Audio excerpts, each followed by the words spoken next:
we are going to talk about in adding border cells. Adding borders to your cells in your worksheet of your Excel.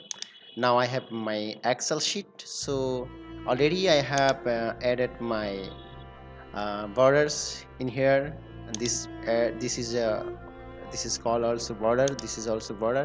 If I go to if I want to delete this one, I like to go to back. I like to go back the default setting, no borders. If you want to add any borders in any line, in any row, or in any cell, you can do it easily. Just a home menu, go to the home menu and go to the font category. Then you will see this one, no border section.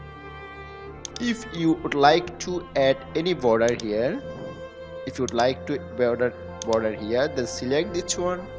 Then go to, if you would like to add any border to left or right, then you can select this one, is the left.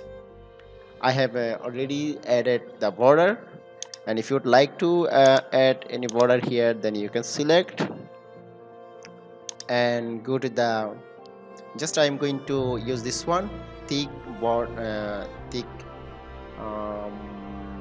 bottom border.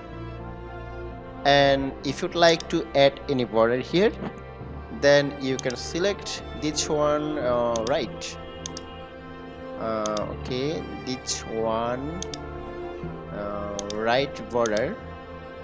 No, it is not working, so I'm going to use left border, this one.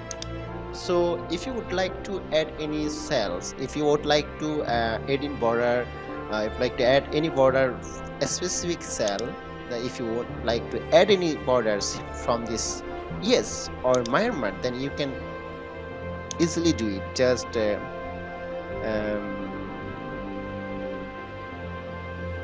bottom border and all border, this one I have already added border from this one, this one.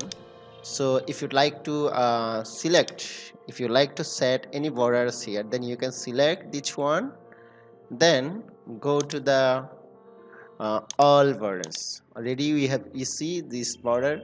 When you go on to print, go for print, then so I think that you can do it easily. You can set your borders lines in any cells, whatever you want.